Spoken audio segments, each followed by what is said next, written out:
Selamat malam teman-teman semuanya. Kembali lagi di kelas edukasi.id dan pada kesempatan kali ini aku bakal ngebahas untuk latihan persiapan kalian untuk pretest kimia.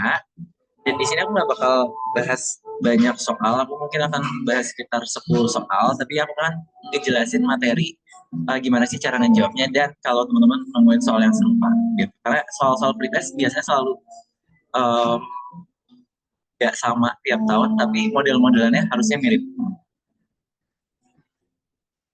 Suara aku jelas nggak di kalian? Atau agak berisik gitu? Boleh. Oh, jelas. Oke. Thank you. Oke, aku izin untuk share screen ya teman-teman. Oke, jadi untuk hari ini kita akan coba untuk teman-teman sekalian em, coba untuk ngerjain bareng aku. Jadi sengaja di sini aku masih soal-soal dan kita akan kerjain bareng-bareng. Dan nanti setelah itu aku akan bahas gimana sih cara penyelesaiannya. Oke, kita mulai dari soal pertama dulu. Oh ya, sebagai gambaran buat teman-teman yang baru masuk. Jadi untuk soal pretest di TPB sendiri, nanti ini yang akan dicakup adalah materi di SMA teman-teman. Jadi bukan materi untuk kuliah ya, tapi untuk materi teman-teman yang udah teman-teman pastinya pelajarin di SMA. Jadi nggak usah takut, karena teman-teman pasti udah dapat materi ini. Cuma mungkin kedalamannya akan beda-beda di tiap sekolah. Jadi kalau teman-teman ngerasa masih belum dalam materinya, bisa teman-teman dalemin dulu sebelum pretest nanti. Oke, kita mulai dari soal yang pertama. Suatu reaksi memiliki hukum laju. Lajunya adalah K dikali konsentrasi A pangkat 2 dikali dengan konsentrasi B. Jika konsentrasi awal A dan B adalah sama, pernyataan manakah yang akan menyebabkan perubahan laju reaksi terkecil? Oke, jadi di sini adalah soal yang membahas hukum laju reaksi. Jadi teman-teman diminta untuk menentukan di antara kelima pilihan ini, yang mana yang akan menghasilkan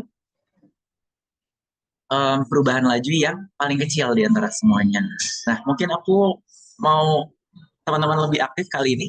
Boleh dijawab dulu nih, menurut kalian jawabannya yang mana yang benar? Boleh komen di chat nih.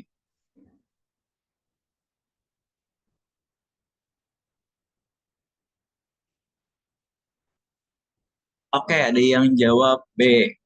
Yang B yang benar. Yang D, ada yang jawab yang D. Oke, oke udah cukup banyak ya yang menjawab. Jadi aku akan bahas dulu untuk soal ini dan bagaimana sih cara mengaturnya. Oke, jadi untuk dihukum laju sendiri, kita punya hukum laju itu, di hukum laju kita punya rumus R, yaitu hukum lajunya, adalah konstanta dari laju reaksinya dikalikan dengan konsentrasi dari reaktan dipangkatkan dengan ordenya. Jadi kalau misalkan teman-teman, kalau di sini reaksinya antara A dan B, berarti reaksi A ditambah B menghasilkan sesuatu. Misalkan kita misalin di sini.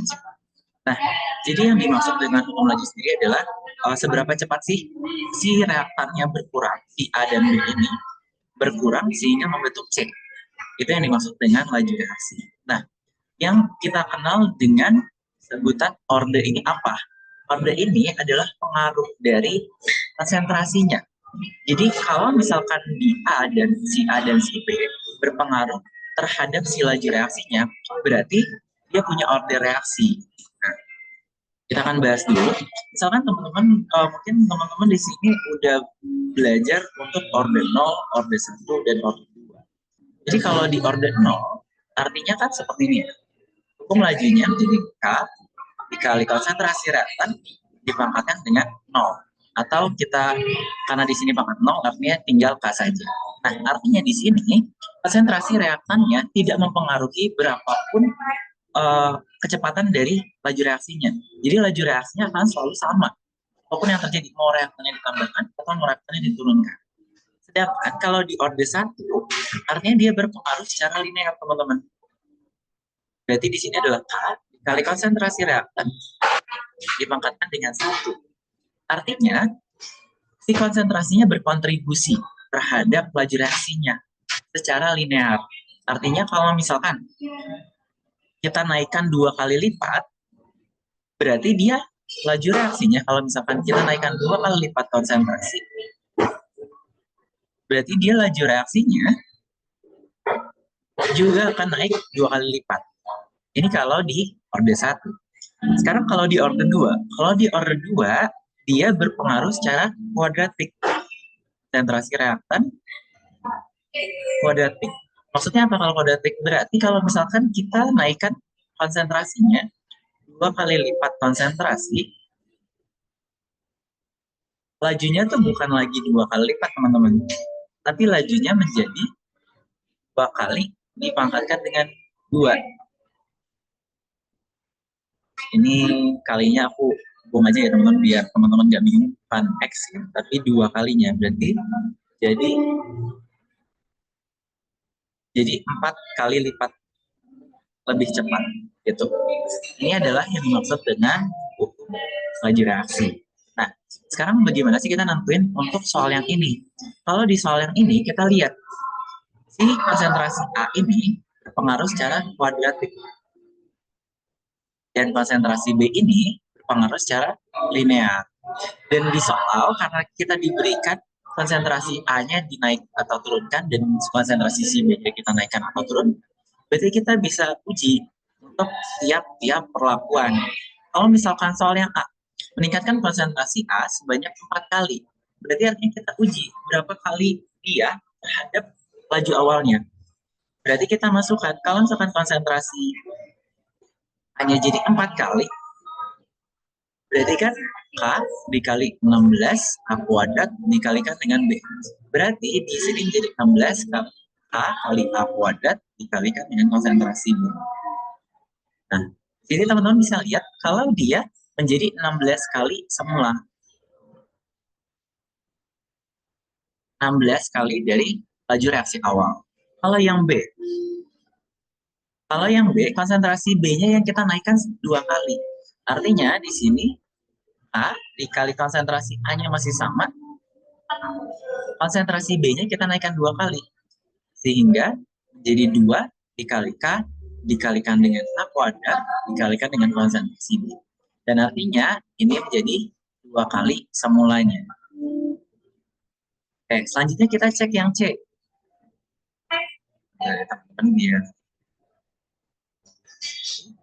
Sekarang kita cek yang C.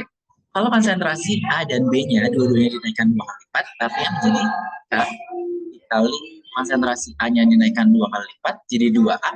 Dan konsentrasi B-nya juga kita naikkan 2 kali lipat. Jadi kita bisa keluarkan jadi K dikali 4A kuadrat, konsentrasi A kuadrat, dikalikan dengan 2 konsentrasi B. Dan ini menghasilkan 8K dikali konsentrasi A kuadrat, dikalikan dengan konsentrasi B. Ini 8 kali semulanya. Kalau yang D, kita naikkan konsentrasi A-nya sebanyak 2 kali. Berarti kita masukkan di sini 2 kali lipat. 2A kuadrat dikalikan dengan B. Dan ini hasilnya adalah 4 dikali K dikali konsentrasi A kuadrat dikalikan dengan B. Ini artinya 4 kali. Sedangkan untuk yang E, kita coba.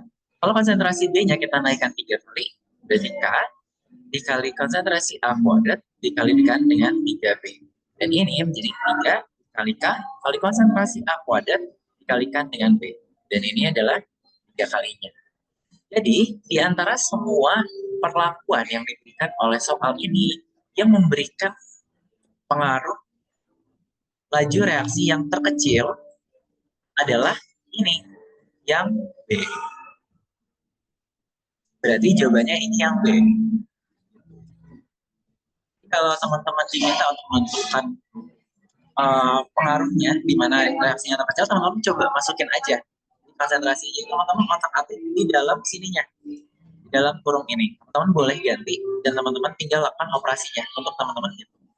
Nah, selain soal seperti ini, biasanya teman-teman juga suka menjumpai soal yang dimana teman-teman justru sekarang diminta untuk menentukan hukum lajunya.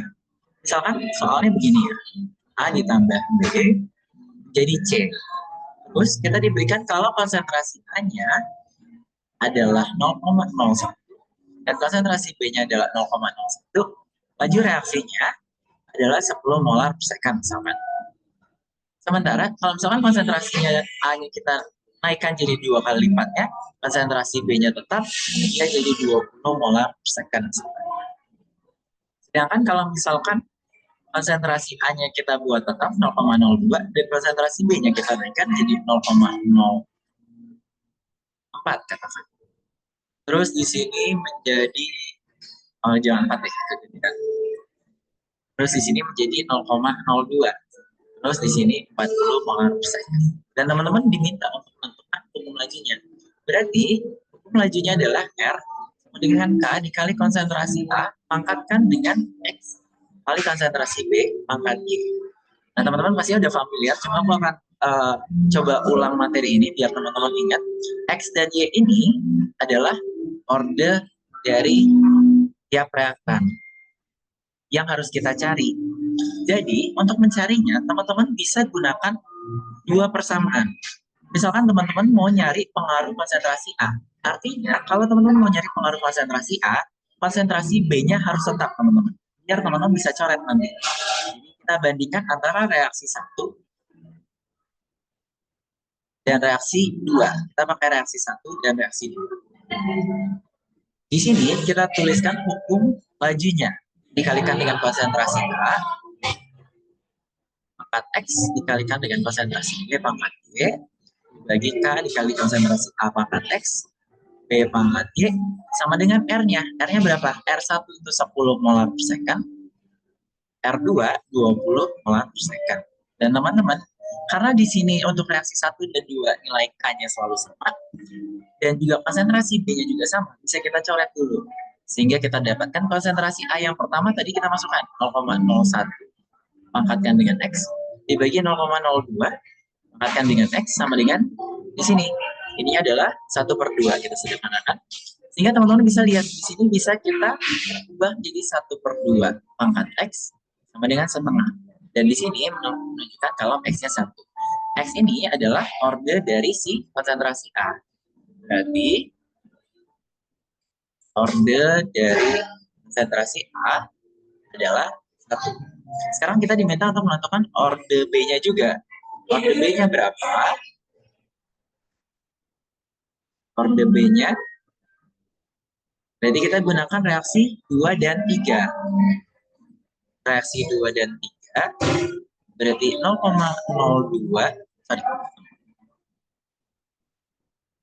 A dikali konsentrasi A pangkat X dikali konsentrasi B pangkat Y. Bagi K kali konsentrasi A pangkat X konsentrasi B pangkat Y. Sama dengan, karena di sini reaksi 2 dan 3 konsentrasi A-nya sama, tadi bisa kita coret. Bisa konsentrasi B-nya. Konsentrasi B-nya di reaksi 2 tadi adalah 0,01. 0,01 pangkatkan dengan Y dibagi konsentrasi B di reaksi kedua adalah 0,02 pangkatkan dengan Y-nya. Berarti sama dengan laju reaksi 1 dan reaksi 2 dan reaksi 3. 20 dan 40. 20 dan 40. Atau kita bisa sederhanakan jadi setengah. Dan kita lagi-lagi dapatkan setengah pangkat Y sama dengan setengah. Y-nya adalah 1. Berarti orde dari konsentrasi B-nya juga adalah 1. Nah, berarti kalau teman-teman mau tuliskan hukum laju reaksi lengkapnya, ya adalah A, R sama dengan K dikali konsentrasi A pangkat 1. Atau teman-teman boleh nggak usah tulis pangkatnya, jadi konsentrasi A aja dikali konsentrasi B. Terus kalau misalkan teman-teman ditanya, konstanta laju reaksinya berapa? Konstanta laju reaksinya berapa? Nah, caranya adalah teman-teman tinggal pakai salah satu persamaan. Di sini misalkan kita pakai persamaan yang pertama. R-nya adalah 10 molar per second. Berarti teman-teman bisa dapatkan K-nya adalah R dibagi konsentrasi A dibagi dengan konsentrasi B. Atau 10 molar per second bisa dibagi dengan 0,01 dikali dengan 0,01 molar. Dan nanti berarti teman-teman akan dapatkan ini berarti jadi 10 molar per second dibagi 1 kali 1 molar Berarti jadinya teman-teman akan dapatkan ini 1 kali 10 pangkat 5 per second. Ini adalah konstanta laju reaksi. Jadi teman-teman tinggal pakai salah satu reaksi. Ini untuk umum laju reaksi. Oke, untuk soal berikutnya. Boleh teman-teman hitung dulu. Ini pada elektrolisis larutan AgNO3 dialirkan arus listrik sebesar 5 ampere selama 965 detik. AR dari A3 adalah 108 gram per mol. Massa logam perak yang dihasilkan adalah berapa? Oke, boleh nih teman-teman. Sambil diketik di kolom chat. Oke, udah ada yang jawab A. Ada nggak jawaban yang lain nih?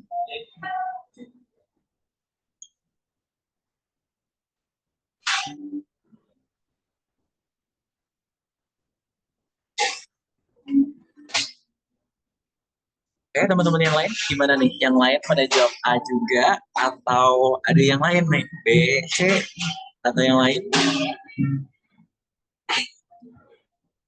Atau mungkin masih pada ngitung ya teman-teman? Boleh, boleh. Aku tungguin bentar lagi sebelum aku akan bahas untuk soal ini.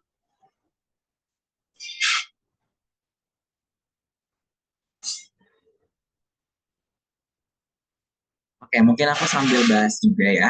Jadi teman-teman di sini pada suatu proses elektrolisis, biasanya kan teman-teman diminta untuk menentukan reaksi reduksinya mana, oksidasinya mana. Nah, tapi soal ini sebenarnya udah sangat jelas menggambarkan mana yang akan terreduksi. Nah, teman-teman bisa lihat soalnya sendiri, massa logam perak yang dihasilkan adalah artinya teman-teman harus punya outcome atau produknya adalah perak dalam fase solid karena diminta dalam logam. Artinya di sini kan tidak bermuatan, berarti dia harus dari dalam keadaan ionnya, yaitu Ag plus dalam fase larutan, ditambah dengan untuk menetralkan reaksi ini, teman-teman perlu tambahkan dengan jumlah elektron. Elektronnya berarti sama dengan 1. Berarti ini adalah reaksi untuk reduksinya, reaksi reduksi logam peraknya. Nah, kita kan diberikan data harusnya berapa, waktunya berapa. Nah, ini dapat kita gunakan untuk menentukan berapa banyak sih mol Ag yang dihasilkan. Nah, teman-teman tinggal cari dulu mol elektronnya berapa. Karena teman-teman diberikan di sini arusnya dan waktunya. Caranya adalah arus dikalikan dengan waktu dibagi dengan konstan F. Arus itu sebenarnya apa teman-teman? Arus itu adalah muatan yang mengalir. Jadi muatan persatuan waktu. Makanya muatan elektron ini kita cari dengan jumlah muatan persatuan waktunya, jumlah elektron persatuan waktunya dibagi dengan F. F ini bernilai 96.500 kolom per mol. Nah, teman-teman, kita masukkan untuk nilai I-nya. Arusnya adalah 5 ampere dikalikan dengan waktunya. Waktunya harus dalam detik ya, teman-teman.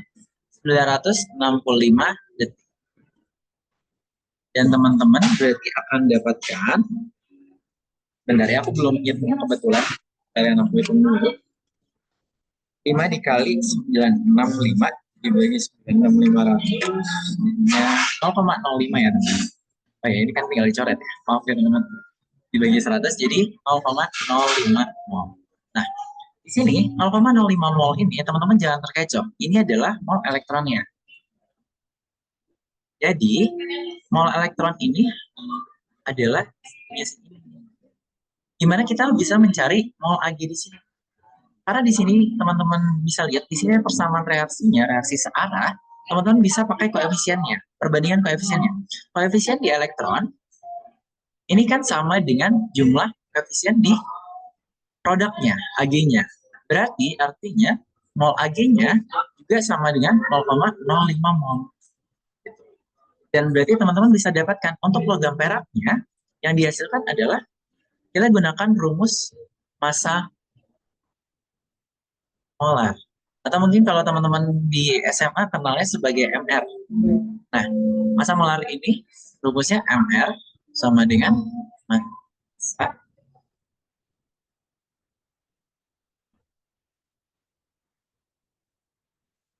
molnya sama dengan massa per mR-nya. Jadi kalau teman-teman mau cari massanya berapa, tinggal molnya dikalikan dengan mR-nya. Atau karena di sini bukan senyawa, berarti kita kalikan dengan AR-nya. Sehingga kita dapatkan 0,05 mol dikalikan dengan 108 gram per mol. Dan teman-teman akan dapatkan sebesar 5,4 gram. Jadi walaupun teman-teman mungkin lupa kalau reaksi di elektrolisis kan lumayan banyak ya syaratnya. Ada kalau kationnya apa yang tereduksi siapa, kalau anionnya apa yang teroksidasi siapa. Tapi teman-teman di sini bisa lihat dari soalnya. Jadi soalnya sendiri sudah memberikan clue untuk teman-teman. Jadi jawaban yang benar adalah jawaban yang A. Jadi kalau teman-teman temuin soal, misalkan soalnya begini ya, Mg2 plus ditambahkan dengan 2 elektron menjadi Mg. Nah, teman-teman harus hati-hati karena mol elektron di sini dan teman-teman hasilkan tadi di sini, ini adalah konstantanya koefisiennya. Jadi kalau teman-teman mencari mol Mg-nya, teman-teman tuliskan setengah dari mol elektronnya atau teman-teman harus kalikan setengah. Begitu teman-teman untuk soal yang ini. Selanjutnya, ini untuk laju reaksi juga. Teman-teman boleh foto dulu dan teman-teman bisa kerjakan sendiri. Mungkin nanti kalau ada waktu di akhir nanti akan aku bahas. Atau bahas sekarang aja deh, nggak apa-apa. Oke, kita diminta untuk menentukan hukum laju reaksinya.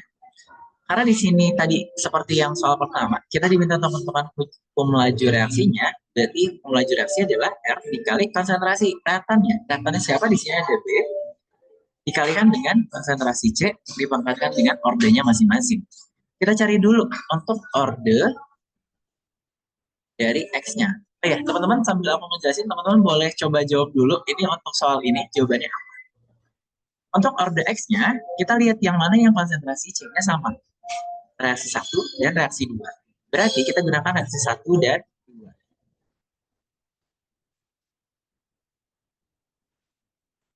Reaksi satunya K dikali konsentrasi B pangkat X.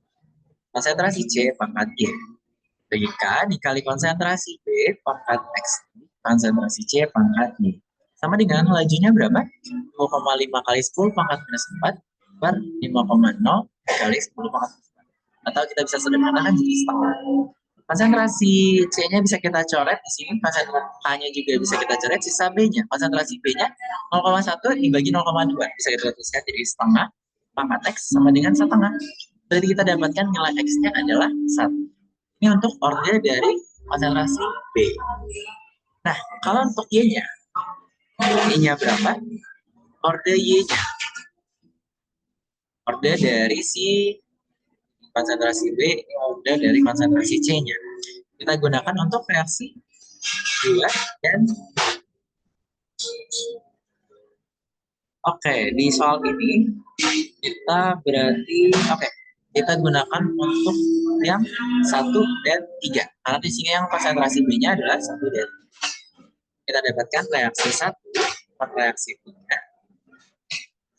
sama dengan konsentrasi K dikali laju reaksinya dikali konsentrasi B pangkat X, C pangkat Y, A konsentrasi B pangkat X, C pangkat Y, atau kita bisa langsung coret di sini yang sama adalah B-nya. Jadi kita dapatkan 0,25 per 0,5 dipangkatkan dengan Y sama dengan kita gunakan ini dan ini 2,5 kali 10 pangkat 4 dan 1,0 kali 10 pangkat 1,0 kali 10 pangkat 3. Nanti teman-teman akan dapatkan setengah pangkat Y sama dengan 1 per 4. Berarti Y-nya sama dengan. Artinya untuk orde reaksi dari konsentrasi, orde reaksi dari C, ini adalah 2. Jadi untuk hukum laju reaksinya,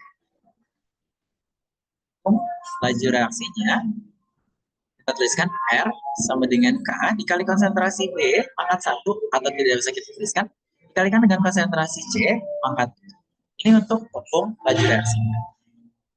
Begitu teman-teman. Jadi tadi Raihan benar ya dong? Benar ya? X-nya 1, Y-nya. Oke, selanjutnya nih. Ini soal kalau di kimia dasar 1A itu namanya rendemen hasil. Jadi fun fact ya teman-teman, soal-soal yang ada di sini sebenarnya akan kalian temuin lagi nanti selama belajar kimia dasar 1A. Jadi kalian akan lumayan familiar dengan soal-soal seperti ini, tapi tingkat kesannya emang jauh lebih susah. Jadi soalnya nggak akan segampang ini kalau di kimia dasar 1A. Jadi karena di sini teman-teman masih pretest, ini emang setara dengan kimia SMA. Oke, untuk soal yang ini, silakan buat teman-teman yang udah coba ngerjain, berapa persen perolehannya? Boleh dijawab di kolom chat aja. Clue-nya adalah, kalau teman-teman lupa, teman-teman hitung dulu berapa yang harusnya teoritisnya dihasilkan. Terus teman-teman hitung persen dengan cara hasil percobaan dibagi teoritis dikali 100%.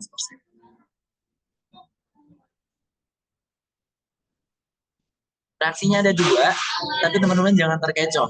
Di sini sebenarnya reaksinya bisa teman-teman gabungkan. Oke, boleh aku tunggu dulu buat teman-teman jawabannya berapa persen. Atau mau nebak-nebak dulu juga boleh, nggak apa-apa. Nanti akan kita bahas.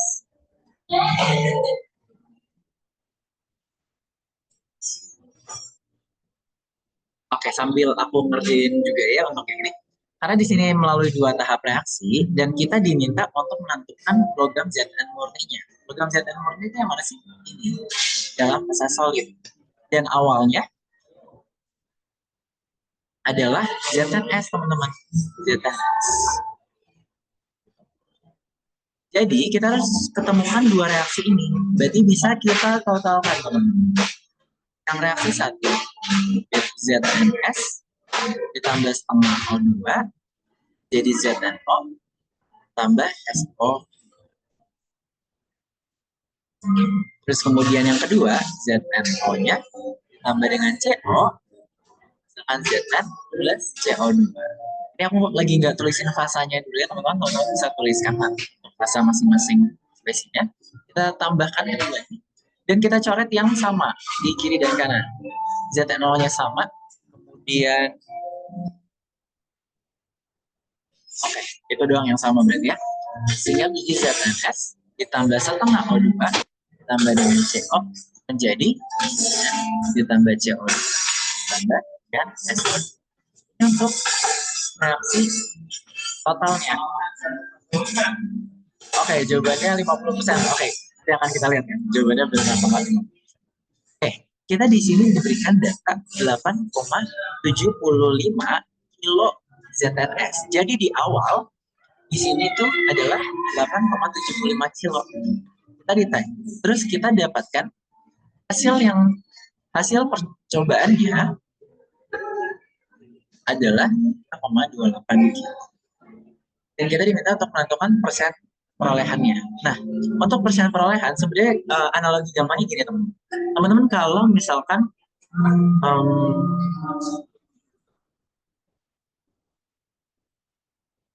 teman-teman misalkan membuat suatu produk, tentunya sebenarnya yang jadi produknya itu nggak mungkin 100% dari bahan, karena pasti ada aja bahan yang kebuang atau bahan yang tidak terlibat dalam reaksinya. Jadi sebenarnya sama aja prinsipnya di kimia. Kalau teman-teman di sini dikasih satu bahan di awal, yang yang dihasilkan pastinya tidak mungkin 100%-nya. Makanya dinamanya persen perolehan. Gitu. Nah, kita di sini harus cari dulu berapa sih hasil teoritisnya, atau mestinya tuh kalau 100% semuanya jadi itu berapa gitu. Nah, hubungan antara ZNS dan Zn hanya bisa dihubungkan dengan koefisien dan juga molnya. Jadi teman-teman harus cari molnya dulu. 8,75 kilo atau kita jadi 8.750 gram, kita bagi dengan MR-nya. MR-nya di sini adalah 87,5. Atau di sini berarti menjadi 100 mol. Nah, 100 mol ZNS ini harusnya berarti menghasilkan berapa Zn? Karena di sini koefisiennya sama-sama 1, berarti harusnya NZN-nya juga sama dengan NZNS atau sama dengan 100 mol. Sehingga yang harusnya dihasilkan massa yang dihasilkan adalah molnya dikalikan dengan AR dari Zn. AR Zn-nya 65,5. Berarti massa Zn teoritisnya adalah 100 mol dikali 65,5 atau menjadi 6,50 gram atau kita bisa tuliskan 6,55 kilo. Nah, yang dihasilkan seharusnya 6,55 kilo, tapi dari percobaan hanya dapat 3,28 kilo. Makanya persen hasilnya berarti adalah percobaannya dibagikan dengan teoritisnya kali 100%. Yaitu bisa kita hitung 3,28 kilo dibagi 6,55 kilo, atau ini bisa nanti teman-teman bulatkan jadi kurang lebih 50%. Jadi untuk persen hasilnya adalah 50%. Jawaban yang benar ya teman-teman untuk Agatha dan jawabannya 50%.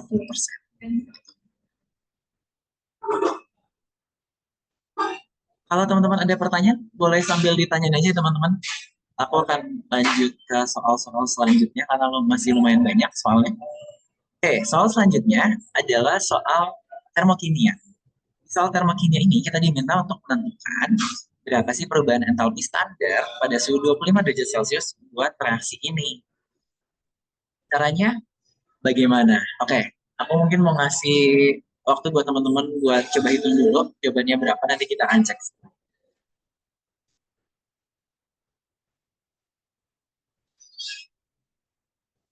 Oh ya, buat teman-teman yang mungkin di sini, aduh Kak, ternyata susah juga ya soalnya aku udah lupa semua materinya. Nggak apa-apa teman-teman, sebenarnya di ITB pun nanti teman-teman akan belajar ini semua lagi. Tapi versi soal ujiannya akan susah. Jadi teman-teman harus bersemangat untuk bikin latihannya. Tapi kalau untuk di kelas mungkin teman-teman akan dikasih soal-soal yang gampang. Padahal nanti ujiannya cenderung soalnya susah. Gitu. Tapi nggak apa-apa teman-teman.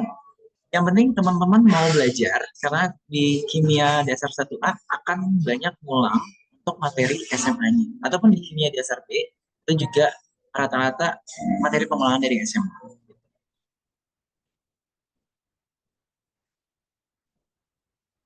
Oke, udah ada yang jawab. Jawabannya. Benar nggak tuh? Oke. Kamu mau tanya dulu dong, kuis singkat buat teman-teman.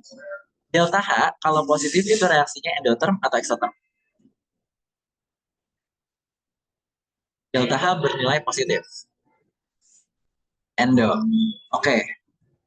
Endo, oke, jawabannya pada jawab endo ya. Oke, benar, jawabannya adalah endo. Jadi kalau delta H-nya positif, artinya si sistem menerima kalor. Makanya kalornya akan naik.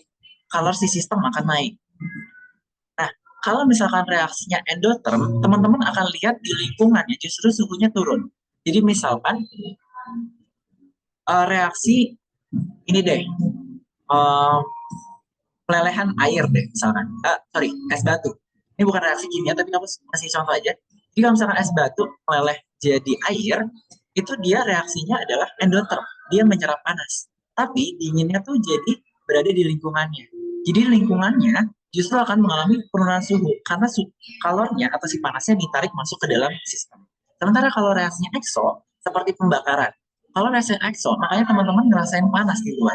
Karena panasnya dilepaskan keluar. Jadi sistem intinya itu mengalami penurunan energi dalam.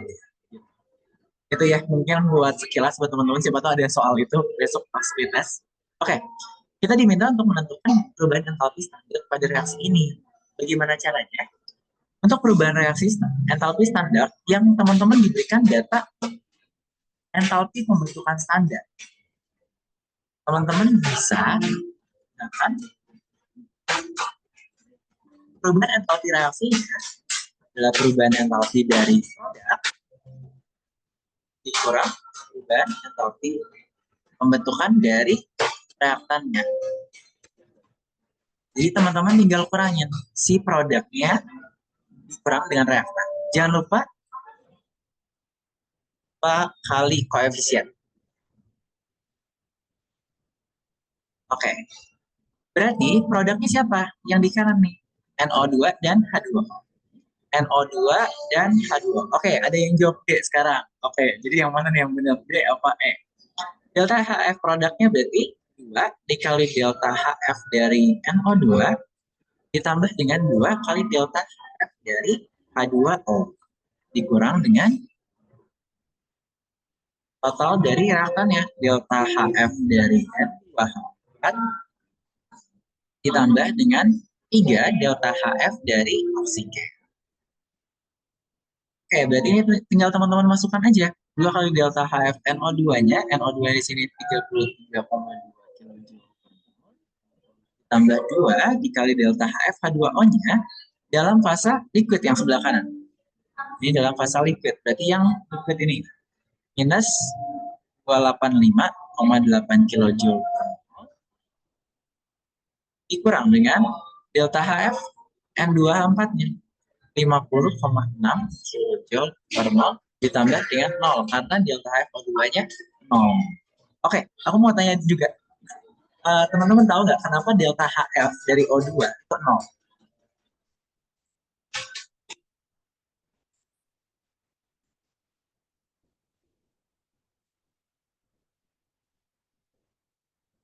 Ada yang bisa jawab nggak nih? Kenapa delta HF dari O2 itu 0?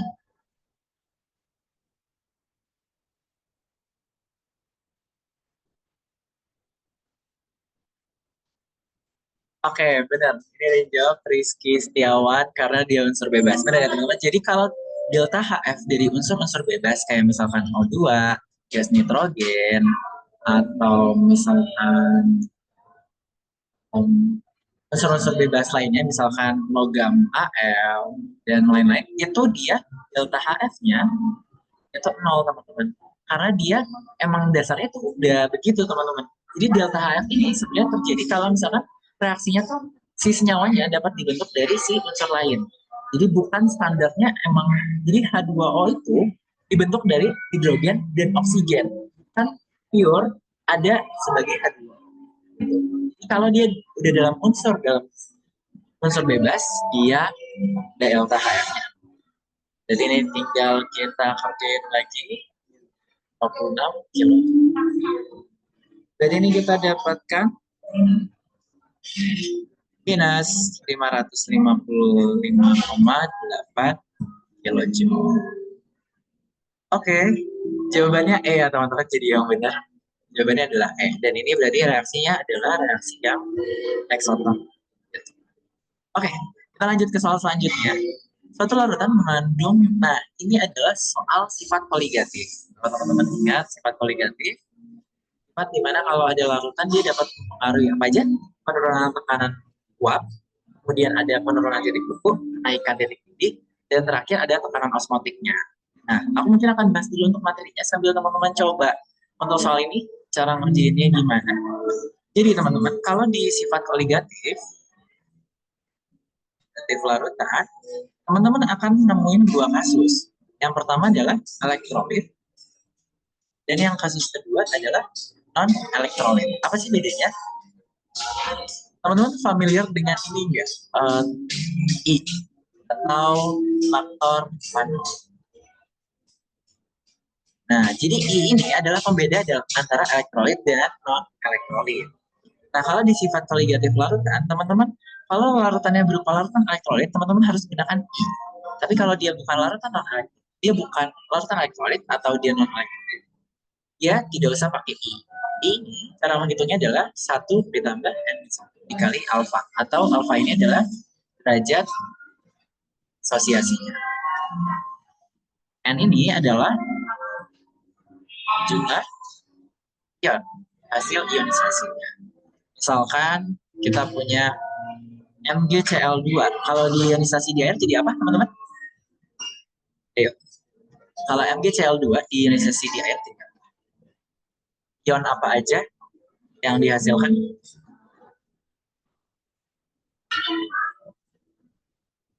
Oke, benar. Ion Mg2+ dan ion 2Cl-.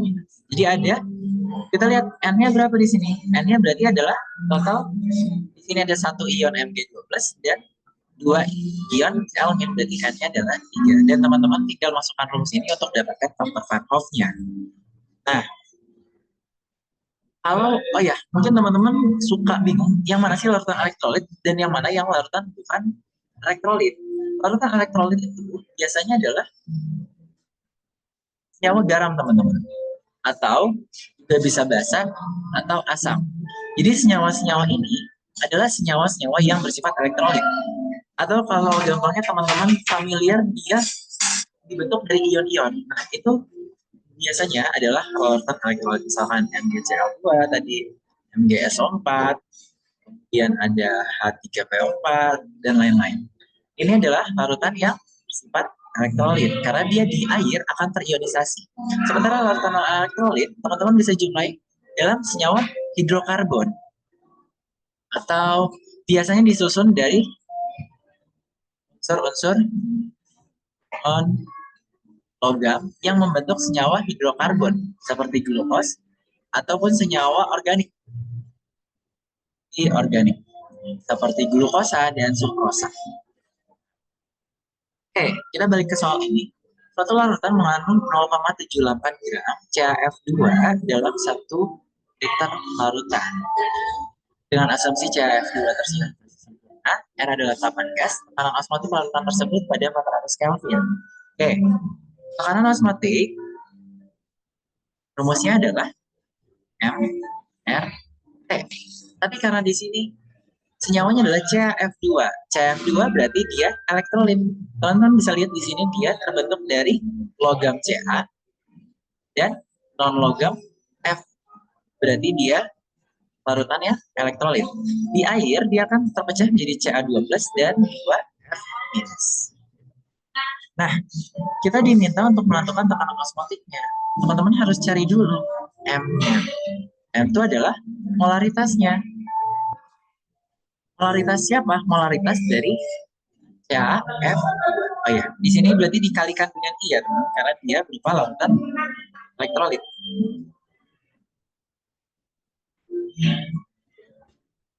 MCaF2-nya berarti adalah masanya dibagikan dengan massa molarnya. 0,78 dibagi 78 gram dibagi 78 gram per mol sama dengan berarti 0,01 mol. 0,01. Dan tekanan osmotiknya berarti M. Oh ya, kita belum cari faktor Van Hoff-nya ya. I-nya adalah 1 ditambah N-nya. Karena di sini total ada 1 ion Ca12 dan 2 ion F-. Berarti total ada 3 N-nya. N1.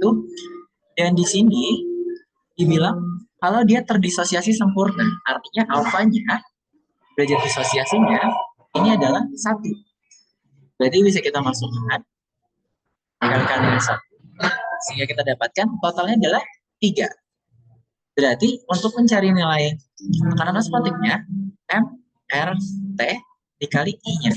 Tinggal kita masukkan M-nya. Oh ya, maaf ya teman-teman, ini baru N-nya tadi ya. Ini baru molnya. Mol dari Ca. Untuk polaritasnya berarti N per V. Jumlah molnya dibagikan dengan volumenya. 0,01 mol kita bagi dengan volume airnya tadi 1 liter.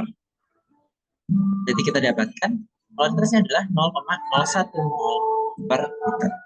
Jadi kita bisa masukkan 0,01 mol per liter dikalikan dengan R.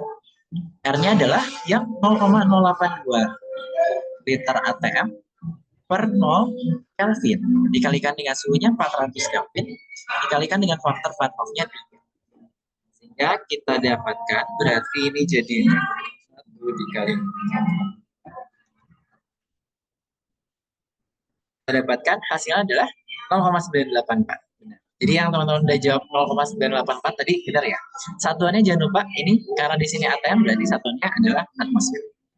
Ini untuk tekanan osmotik dari larutan tersebut. Kalau misalkan tekanan osmotik dari larutan yang bukan senyawa elektrolit berarti nggak usah dikali faktor I-nya. Terus kalau misalkan ternyata di situ ada beberapa senyawa yang dilarutkan berarti teman-teman tinggal hitung masing-masing dulu ya. Oke. Itu untuk soal sifat koligatif larutan. Oh ya, mungkin sekalian aku review sedikit buat teman-teman. Jadi ya, buat gambaran kalau besok sifat koligatif larutan ada penurunan titik beku. Rumusnya apa? Delta TF atau perubahan titik bekunya adalah KF dikali M dikalikan dengan I. Hanya kalau dia elektrolit ya. Kalau enggak berarti I-nya nggak usah. Kalau kenaikan titik ini berarti delta T boiling sama dengan KB dikali M dikali kalau dia elektrolit. Gitu. Ini ya teman-teman, jadi ini adalah beberapa sifat koligatif yang biasanya keluar. Dan oh ya, di sini teman-teman, hati-hati, M di sini itu bukan molaritas ya. M-nya itu bukan molaritas. Tapi M-nya adalah molalitas. Untuk yang kasus ini, dua ini. Molalitas. Bedanya dengan molaritas apa? Kalau molalitas berarti jumlah mol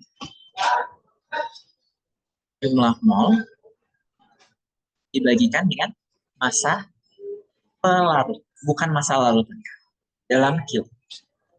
Ini untuk molalitas. Gitu ya teman-teman. Oke, kita lanjut ke soal selanjutnya. Maaf ya, ini agak kecoret ya soalnya. Oke, ini untuk tata nama. Rumus kimia dari senyawa besi 3 sulfat pentahidrat adalah, oke, teman-teman silakan dituliskan di kolom chat rumus kimianya apa dari senyawa besi 3 sulfat pentahidrat. Ayo, silakan diketik, silakan diketik. Udah masih ingat nggak nih? Ayo, ayo. Oke, Fe2, SO4, H5H2. Oke, ada yang lain nggak? Udah dari Rizky nih. Yang lain, yang lain.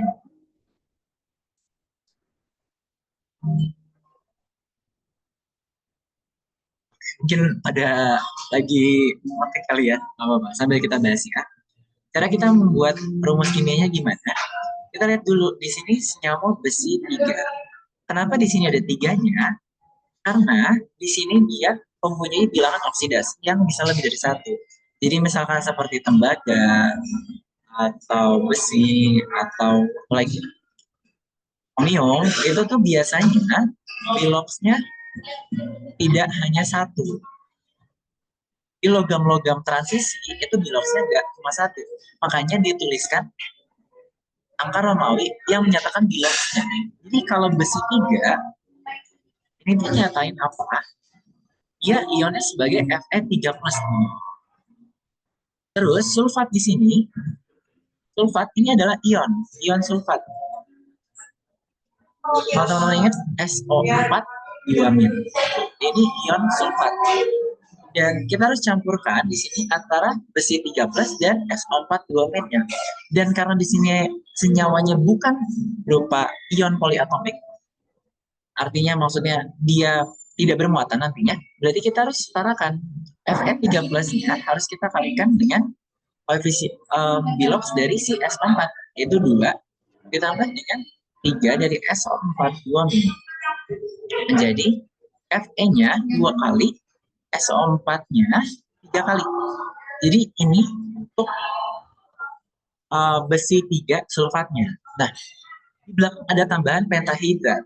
Teman-teman jangan bingung, kalau ada senyawa yang diberikan hidrat, itu artinya tambahan hidrat itu tuh bukan berarti dia langsung bereaksi dengan sini, tapi dia berikatan secara lemah terhadap senyawanya. Cara menuliskannya adalah teman-teman tinggal tuliskan, tambahkan di belakang.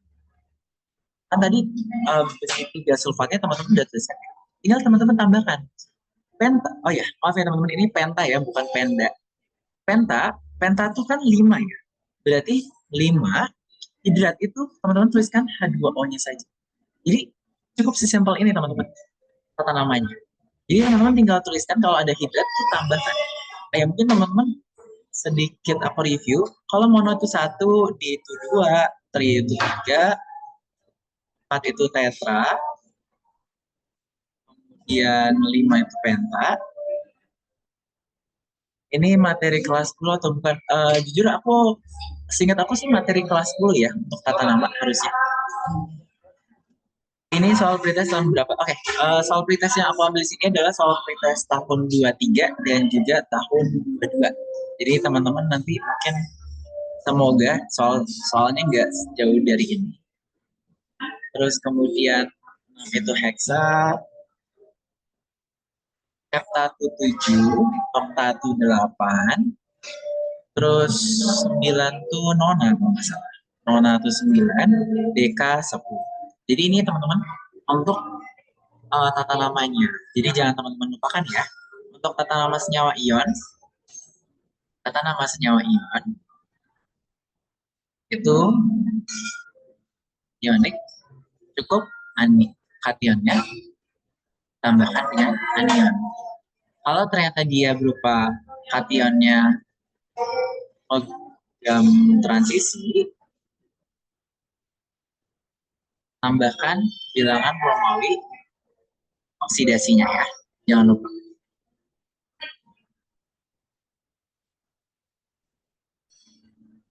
Oke. Kemudian soal selanjutnya yang kedua. Senyawa X mengandung mangan dan oksigen. Jika ke dalam senyawa 3,95 gram senyawa tersebut terdapat 2,75 gram mangan. Maka rumus empiris dari senyawa X tersebut adalah rumus empiris dari senyawa X ya. Oke. Berarti di sini teman-teman kita harus cari dulu ada berapa mol dari masing-masing. Sebentar ya teman-teman.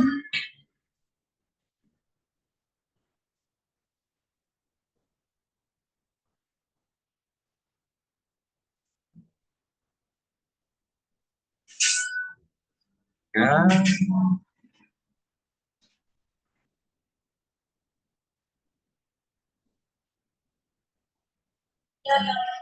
Oke, kita diminta untuk menentukan berapa tata nama rumus empiris dari senyawanya. Nah, di sini kita diberikan mangannya ada 2,75 gram. Mangan itu Mn 2,75 gram. Sementara untuk senyawa oksigennya ada 3,95 gram senyawa X. Jadi totalnya senyawa X itu adalah 3,95 gram. Nah, berarti kita cari dulu O-nya. O-nya adalah total X-nya dikurang Mn-nya. 3,95 gram dikurang 2,75 gram. Sehingga kita dapatkan 1,2 gram. Dan sekarang kita tinggal hitung N-nya masing-masing.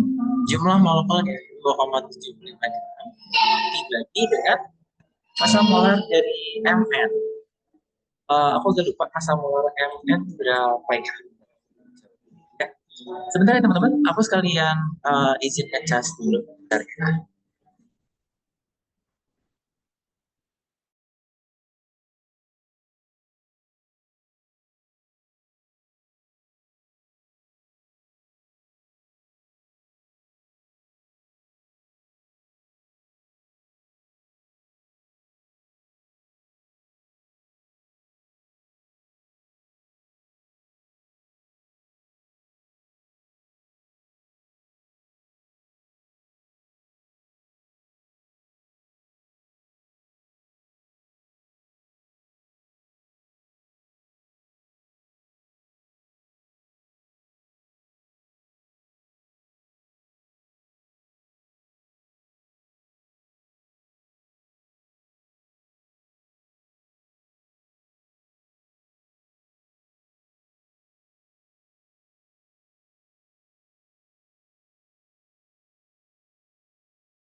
Maaf teman-teman, sorry ya.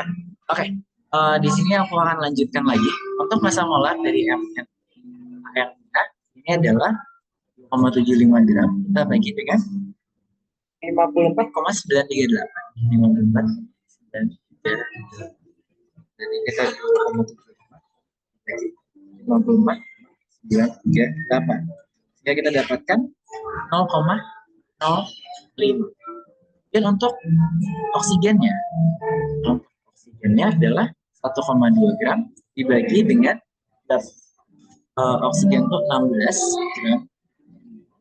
Jadi kita dapatkan 1,2 dibagi 16, 0,075. Nah, di sini kan angkanya jelek ya teman-teman. Jadi teman-teman bisa hitung dengan teman-teman hitung perbandingannya. Mn dibanding O itu berapa? 0,05 dibandingkan dengan 0,075.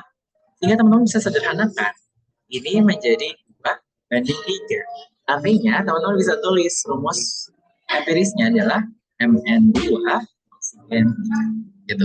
Jadi teman-teman setelah udah dapat mol ya, kalau misalkan angkanya jelek ternyata, jangan lupa untuk langsung perbandingan. Perbandingan jumlah mol Mn-nya berapa, O-nya berapa. Lalu disederhanakan gitu. Oke. Berarti rumus empiris dari senyawa X-nya adalah Oke. Selanjutnya nih, soal untuk bentuk molekul geometri dari ion O4 ini adalah jadi kalau di geometri mungkin teman-teman dulu di SMA suka diajarin pakai rumus ini ya. AX angkanya misalkan N, E, M dan teman-teman mungkin banyakkan menghafal ya untuk cara menentukannya. Untuk bentuk molekulnya apa sih? Kan tapi itu kan banyak banget ya teman-teman. Jadi aku mau ngajarin sedikit trik buat teman-teman. Cara untuk menghafalnya biar teman-teman bisa lebih gampang menghafalnya. Pertama, kalau misalkan dia um, apa namanya totalnya n tambah m, aku lupa namanya apa. Nanti aku pikirin lagi teman-teman namanya apa. Tapi kalau total n tambah m, kita mulai dari 2 dulu. Kalau 2, dia pasti berubah linear. Bentuknya seperti ini. Ini kalau dia n tambah m-nya 2. Terus kalau dia 3, gimana sih? Ya, benar. N itu jumlah pasangan elektron ikatan dan M-nya jumlah pasangan elektron bebas. Oke. Thank you buat Rizky. Oke. Iya, betul. Itu untuk notasi tipe molekulnya. Nah, terus kemudian kalau misalkan 3, 3 itu bentuk standarnya adalah 3 planar. Bentuknya seperti apa? Bentuknya seperti itu. Nah, terus trik apa sih Kak yang kamu ajarin sebenarnya? Nah, ini tuh adalah bentuk standarnya teman-teman. Jadi kalau N tambah M-nya total 3, ini adalah bentuk standarnya. Dengan kasus kalau di sini N-nya tuh semua 3. Tapi kalau misalkan N-nya 2, M-nya 1, teman-teman bisa gini caranya. Teman-teman lepas aja salah satu ini. Teman-teman misalkan melepas yang atas ya. Teman-teman akan dapatkan bentuk molekul seperti ini. Dan ini adalah bentuk bengkok. Jadi teman-teman, di sini ada pasangan elektron bebas. Jadi teman-teman sebenarnya bisa menghafal untuk yang utama-utamanya aja. Jadi total N tambah M basis utamanya. Kalau 4 gimana? Kalau 4, totalnya 4, dia adalah tetrahedral. Yang aku gambarkan sedikit lebih berbeda. Ini nggak sama ya teman-teman, sama yang ini. Beda sama yang ini bentuknya. Jadi di sini tuh bentuknya 3 dimensi ya teman-teman. Dia ada 3 kaki di bawah, kemudian ada 1 yang ke atas. Jadi bentuknya seperti ini. Kalau kayak yang tripod deh, kayak gitu. Jadi bentuknya kayak gitu. Ini adalah untuk yang standar di 4. Terus kalau dia misalkan N-nya cuma 3, M-nya 1 gimana? Berarti teman-teman tinggal copot salah satu. Teman-teman copot yang atasnya aja.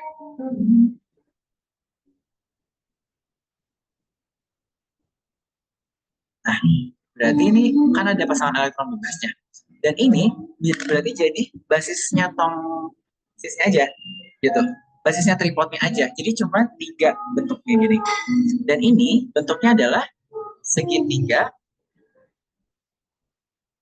piramida. Terus kalau misalkan N-nya 2 gimana? Kalau N-nya 2 berarti ya sisa 2 aja ya teman-teman. Ini aja, jadi bengkok aja. Misalnya jadi bengkok atau V. Jadi jauh lebih gampang teman-teman bisa pakai ini dibandingkan teman-teman daripada teman-teman uh, ngafalin satu-satu dan ujung-ujungnya ketukar-tukar. Jadi teman-teman bisa pakai analogi untuk gambarnya masing-masing. Kalau dia total N tambah M-nya 5 gimana? N tambah M-nya 5 itu basisnya gimana sih? Bentuknya seperti ini.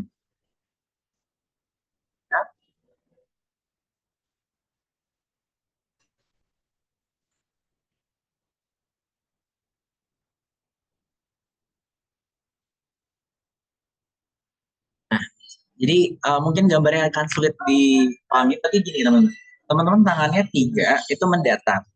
Terus ada satu yang ke atas dan satu yang ke bawah. Jadi ada 3 yang mendatar ke samping, samping mendatar, terus ada satu ke atas, satu ke bawah. Itu untuk yang basisnya 5. Untuk yang basisnya 5. Dan ini bentuknya namanya adalah segitiga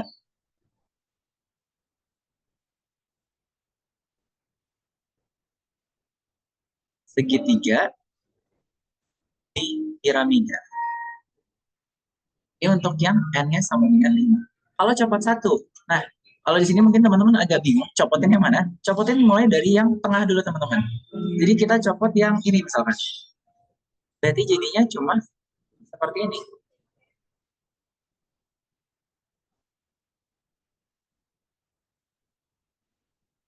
Nah, dan di sini ada pasangan elektron bebas. Jadi kalau teman-teman bayangkan, di sini ada dua begini sejajar, terus satu ke atas, satu ke bawah. Nah, bentuk ini yang dinamakan dengan bentuk jungkat-jungkit. Makanya kenapa bentuknya bisa namanya bentuk jungkat-jungkit.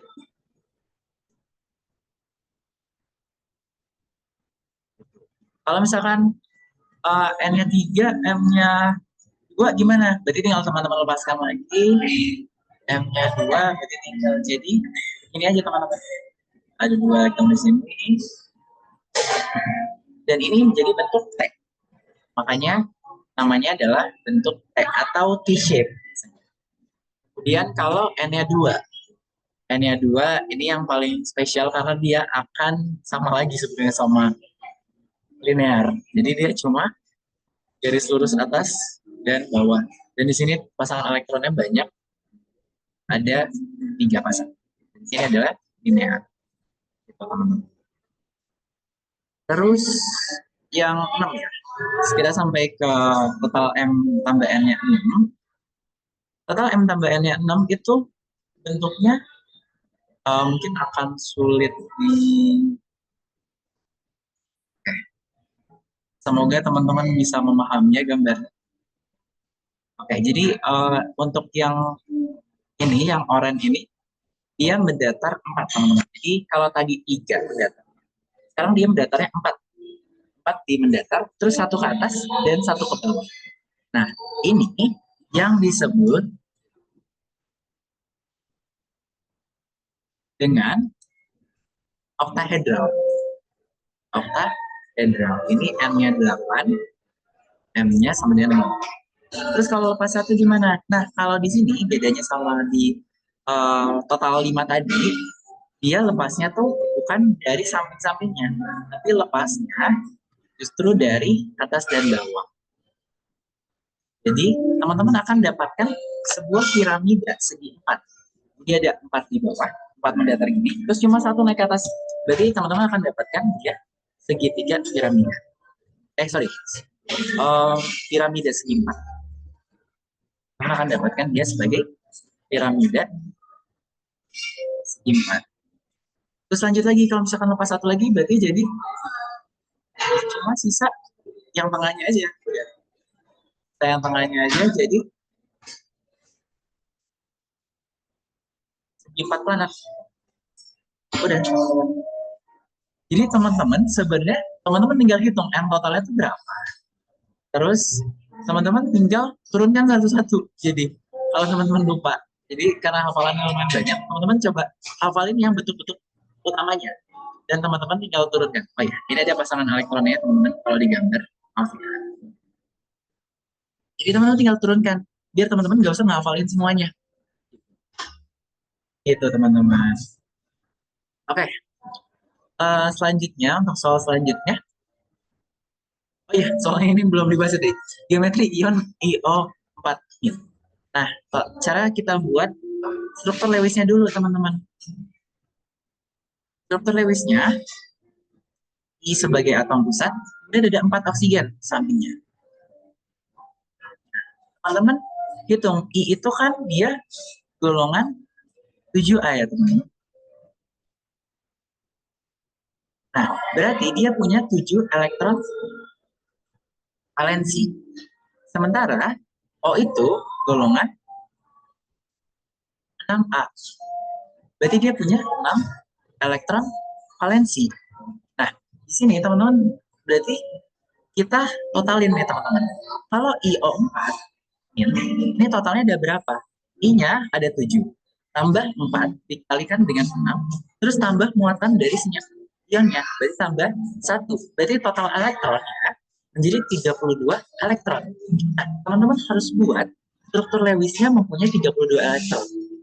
Nah, kita buat dulu. Kalau misalkan I-nya di sini 7, kita buat dulu di sini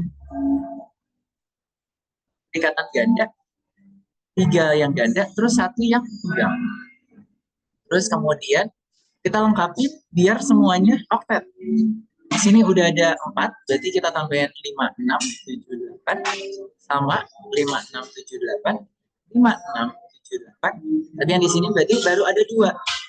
5, 6, sorry, 1, 2, 3, 4, 5, 6, 7, 8. Dan ini bermuatan minus 1.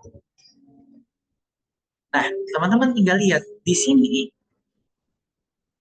Oh, aku baru ingat N dan M itu apa? Itu namanya orde. Jadi orde ikatan dan orde non ikatannya.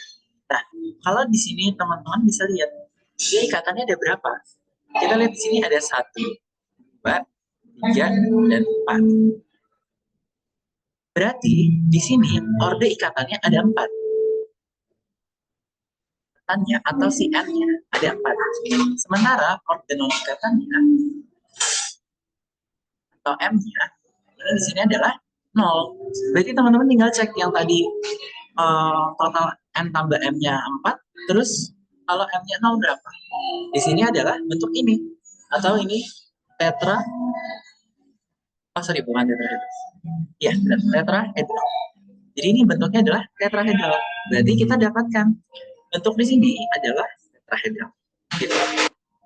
Mungkin aku akan tanya dulu di sini teman-teman nangkep atau enggak maksud aku menjelaskan ini, karena mungkin akan sedikit bingung ya secara geometri. Dari kalian apakah nangkep atau ada yang mau ditanyakan dulu? Oke, yang lain gimana?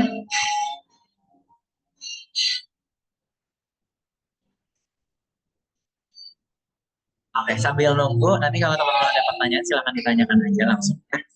Oke, selanjutnya, kalsium klorida CaF2 memiliki taman keseimbangan larutan KSP sama dengan 3,9 kali 10 pangkat minus 11. Ini 10 pangkat minus 11 ya. Jika dibuat larutan jenuh CaF2 pada temperatur 25 derajat Celcius, maka pernyataan berikut yang benar adalah. Nah, teman-teman di sini belajar KSP nggak ya? Aku boleh tanya dulu, teman-teman di sini belajar KSP atau enggak?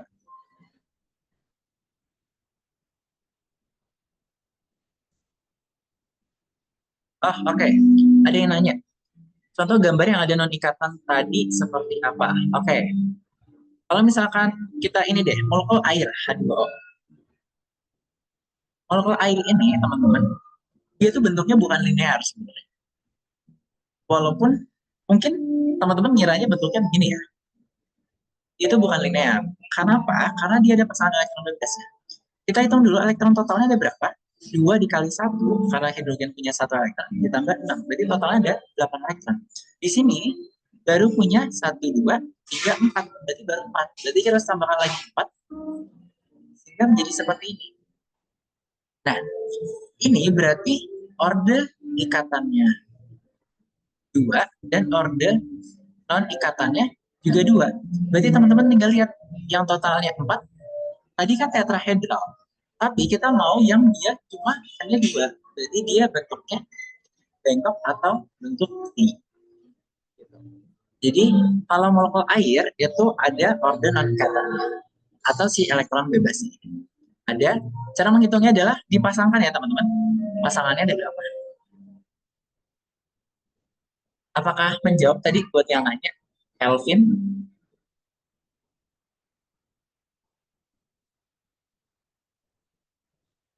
Oke, kita balik lagi ke soal yang ini. Buat KSP, ini mungkin teman-teman sebagian ada yang belajar, sebagian ada yang enggak. Jadi sebenarnya KSP itu apa?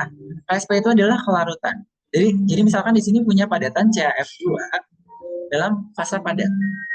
Kita larutkan di air, itu tidak semuanya larut. Jadi ada sebagian yang larut dalam ion-ionnya. Dan 2 minus dalam fase aqueous. Dengan KSP-nya, ada 3,9 dikali 10 maka minus 11. Nah, cara nentuin kelarutannya berapa? Kelarutan itu, kalau misalkan molekul awalnya misalkan M0, terus di sini kita buat MRS reaksi. Jadi ini minus X, dan 2X ya. Nah, cara menentukan kelarutan, itu tuh yang ditanya sebenarnya X ini berapa? X-nya berapa kalau kelarutan? Nah, cara mencarinya adalah nilai KSP itu adalah konsentrasi dari produk dipangkatkan dengan koefisien dibagi dengan reaktan dipangkatkan dengan koefisien.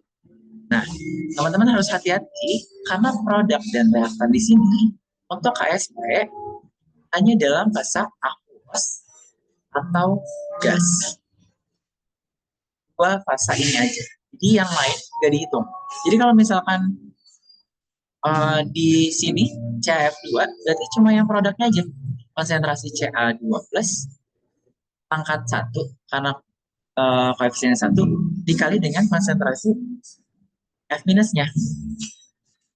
Dipangkatkan dengan 2 OF-nya. Dan untuk reaktannya tidak usah dimasukkan. Jadi KSP-nya itu adalah konsentrasi ini. Dan di akhir, karena di awalnya 0, berarti di akhir adalah X kalikan dengan 2X kuadrat. Atau kita dapatkan jadi 4 3. 4X pangkat 3 itu adalah 3,9 kali 4 minus 11. Sehingga kita dapatkan X pangkat 3 adalah 3,9 kali 10 dan X-nya adalah akar pangkat 3 dari 3,9 kali 10 pangkat minus 11 dibagi dengan 4. Di sini sudah jelas terlihat ya teman-teman, kalau dia KSP kelarutan CF2-nya X-nya itu bukan seperempat dari KSP. Jadi soal jawabannya A ini salah ya teman. Ini bukan seperempat dari KSP, tapi akar 3 dari seperempat KSP. Gitu ya.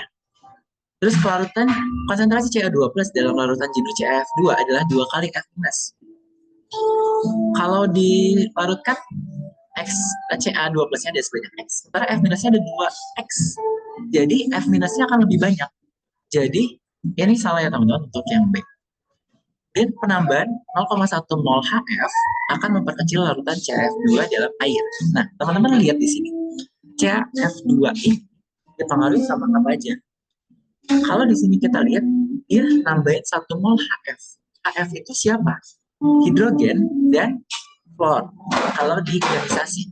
Berarti yang akan ditambahin di awal di sini, jadi awalnya fluornya itu nggak 0. Fluornya adalah 0,1 mol dibagi sama volumenya. Nah, berarti Di sini, karena udah ada fluor di dalam larutannya, makanya kelarutannya akan lebih kecil, teman-teman. Jadi kalau misalkan si produknya udah ada di dalam larutan atau sudah disediakan dari larutan, dia akan memperkecil si larutan. Jadi jawabannya untuk yang soal ini adalah C.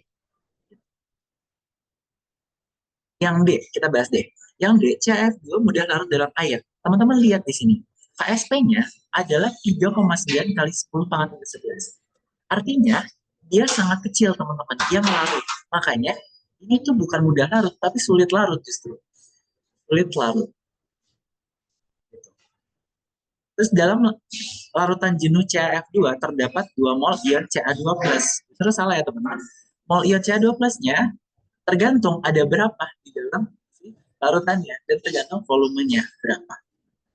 Jadi ini tidak bisa kita tentukan. Jawaban yang benar adalah C.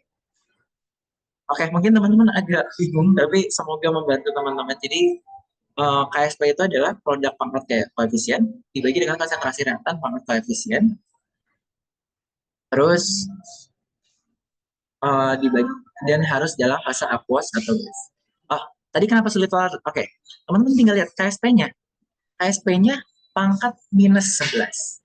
Hati-hati teman-teman, 3,9 kali 10 pangkat minus 11, bukan 10 pangkat 11. Jadi 10 pangkat minus 11 itu kan sebenarnya 3,9 dibagi 10 pangkat 11. Bilangan 3,9 dibagi 10 pangkat 11, gede banget tuh. Artinya dia akan sangat kecil.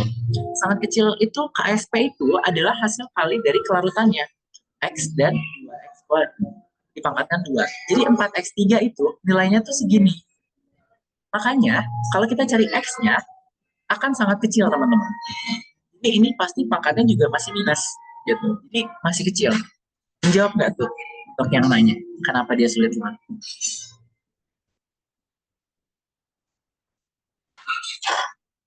Oke, sama-sama. Jadi kalau misalkan KSP-nya ternyata gede banget ya, teman-teman. KSP-nya ternyata 5 kali 10 pangkat 15. Nah, ini kan berarti gede banget KSP-nya. Berarti dia mudah larut justru. Sedangkan kalau misalkan 10 pangkat minus 15, berarti dia gitu ya, teman-teman. Jadi mungkin teman-teman nanti akan belajar lebih jauh di kisah dasar, cuma nanti teman-teman di sini mungkin cuma pakai teori-teorinya aja. Tetapan KSP itu bukan tetapan hanya kelarutan dari. Oh ya benar teman-teman. Kalau KSP karena dia dilarutkan dari padatan, jadi pasti hanya si produknya doang. Jadi untuk reaktannya nggak masuk ya teman-teman. Maaf ya. Itu nanti ada di materi bukan KSP, nanti namanya adalah KC, kesetimbangan. Berarti kesetimbangan. Ya mungkin teman-teman penasaran kenapa aku gambar panahnya tuh dua. Ini tuh artinya kesetimbangan teman-teman. Dan nanti teman-teman akan pelajari untuk kesetimbangan. Jadi reaksinya tuh bukan satu arah, tapi dua arah kesetimbangan. Tapi teman-teman nggak perlu pelajari itu dulu buat pretest, tenang aja. Oke, mungkin ini soal terakhir dari aku. Bila 31,6 gram KMnO4 direaksikan dengan larutan KCl menurut persamaan reaksi W. Berapa massa gas keluar yang dihasilkan? Dan aku tambah nih pertanyaannya. Dan volume gas keluar pada suhu 300 Kelvin dan tekanannya 1 atm. Teman-teman boleh jawab nih di kolom chat. Berapa sih massa gas yang dihasilkan? Dan volumenya berapa?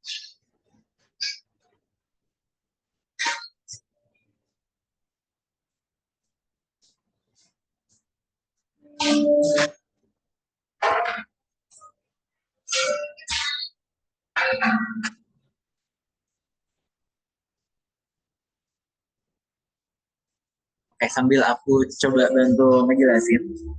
Jadi teman-teman, di sini kan teman-teman diberikan persamaan reaksi ini. Teman-teman diberikan data 31,6 gram KMnO4-nya. Jadi teman-teman cari dulu M mol-nya dari KMnO4. Itu 31,6 gram dibagi dengan 158 gram per mol. Dan ini berarti 1/5 0,2. Ini adalah 0,2 mol. Jadi KMnO4-nya di awal 0,2 mol. dan dia bereaksi dengan melakukan KCl. Di sini KCl yang nggak dikasih tahu, artinya bisa kita anggap berlebih. Jadi tidak ada reaksi pembatas. Di sini reaksi pembatasnya hanya si KMNO4-nya. Ini yang membatasi si reaksi. Terus dihasilkan MnSO4, terus K2SO4, Cl2, dan H2. Tadi kan kita dicari gas klor. Gas klor itu kan Cl2 ya, teman. Berarti teman-teman lihat Cl2-nya. Cl2-nya berapa? Berarti cari dulu NCl2-nya adalah perbandingan koefisiennya. Koefisiennya Cl2 berapa? 5 dibagi. Tadi mau apa yang kita ketahui? KMNO4 berarti koefisiennya KMNO4. KMNO4 berarti dibagi dengan 2 dikali dengan molnya 0,2 mol. Ya, kita dapatkan 0,5 mol gas Cl2. Nah, masanya berapa? Masanya tinggal N-nya dikali MR-nya. Berarti 0,5 mol dikali dengan MR-nya Cl2. Hati-hati teman-teman, untuk gas klor itu bukan Cl, tapi Cl2 ya. Karena Cl2 berarti dia 2 kali 35,5 gram per mol. Artinya menjadi 0,5 mol dikali 71 gram per mol. Sehingga teman-teman akan dapatkan, berarti ini jadi 35,5 gram. Nah, ditanya nih, berapa volumenya sih? Nah, untuk volumenya, teman-teman tinggal gunakan rumus tekanan gas ideal. Rumus gas ideal. PV sama dengan RT. Kita ditanya V-nya berapa.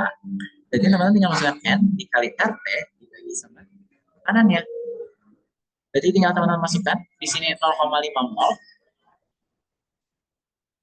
dikalikan dengan R-nya 0,082 liter atm per mol Kelvin dikalikan dengan suhunya 300 Kelvin dibagi dengan tekanannya 1 atm. Dan nanti teman-teman akan dapatkan 12,3 liter. Cukup simpel ya teman-teman untuk soal yang ini. Ya, betul. Untuk yang tadi materi bentuk molekul itu ada di bab kelas 10. Aku lupa di bab apa, di anatominya di bentuk molekul. Oke. Mungkin masih ada satu soal lagi ternyata. Aku bahas aja. Jika reaksi tersebut berlangsung secara spontan pada suatu sel galvani atau sel volta, maka reaksi tersebut memiliki potensial standar sebesar. Ini materi sel volta. Sel volta itu adalah reaksi kimia yang menghasilkan listrik. Jadi reaksinya udah bisa berjalan tanpa perlu ada bantuan apapun dan bisa menghasilkan listrik. Nah, untuk sel volta, aku mungkin kasih sedikit tips buat ngapalinnya. Itu KRAO. Teman-teman juga pasti udah sering pakai katoda reduksi, anoda oksidasi. Nah, kalau di sel volta, siapa sih yang kereduksi? Yang kereduksinya adalah yang memiliki N0 lebih tinggi. Sementara yang keoksidasinya adalah yang N0-nya lebih rendah.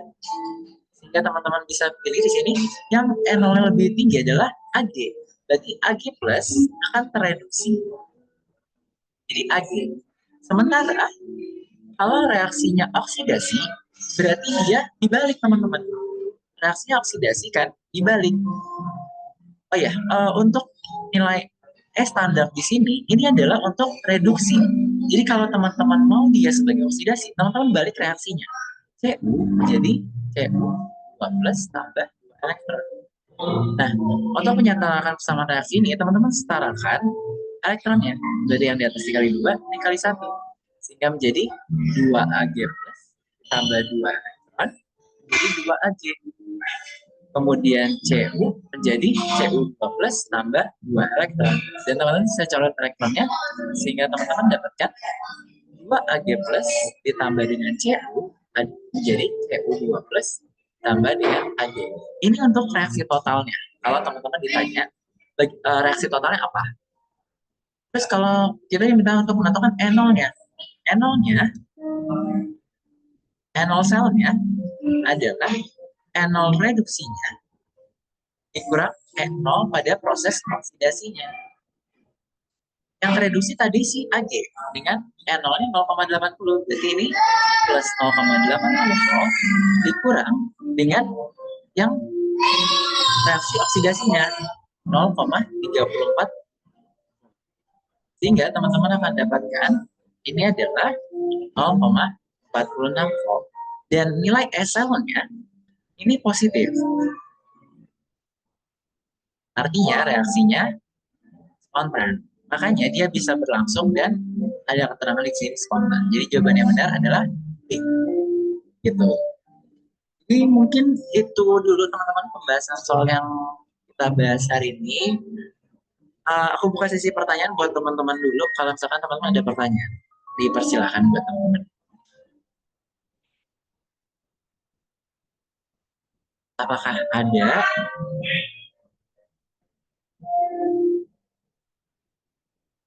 Amin teman-teman. Semoga teman-teman semua lulus untuk pretestnya dan nggak kena SCL ya.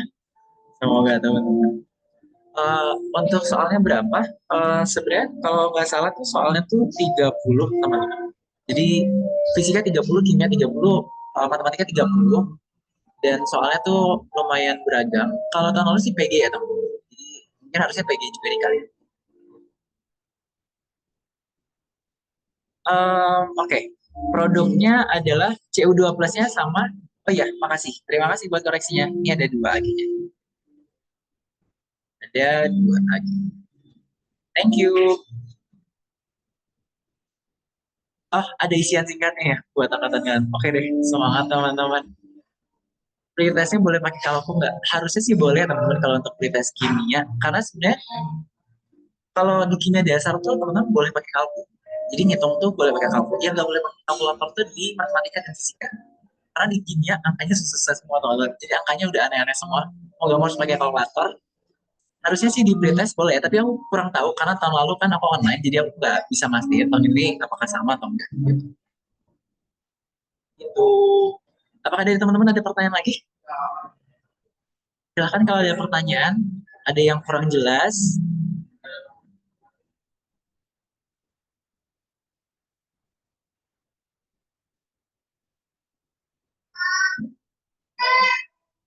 Oke. Kamu nanya kalau reaksi CU-nya kan dibalik tadi. Ya, apakah E0-nya jadi minus? E0-nya teman-teman kalau menghitung E0 sel, teman-teman nggak usah balikin jadi minus. Jadi walaupun jadi kalau teman-teman mau dia diminusin, ini sebenarnya udah di sini teman-teman. E0 di sini adalah plus 0,80. Sebenarnya kenapa di minus? Itu rumusnya tuh dari sini. E0 di sini itu udah dibalik. Berarti jadi minus 0,34 volt. Makanya kalau ditotalin, E0 selnya itu akan jadi 0,46 volt. Tapi kalau teman-teman nggak mau, cara ini kan ribet ya bolak-balikin.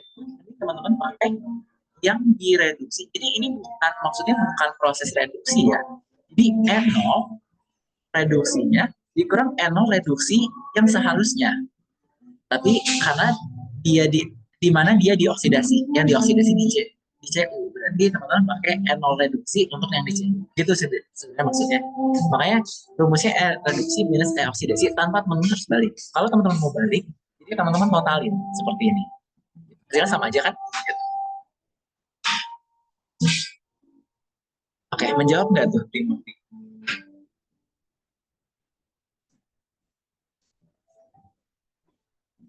Oke deh, siap. Oke, dari teman-teman semua, apakah ada pertanyaan lagi sebelum aku akhiri sesi malam ini? Maaf ya teman-teman, aku gak bisa mencakup semua materinya karena lumayan banyak, tapi semoga teman-teman terbantu dengan ini. At least teman-teman bisa lulus dan ke SCL ya teman-teman.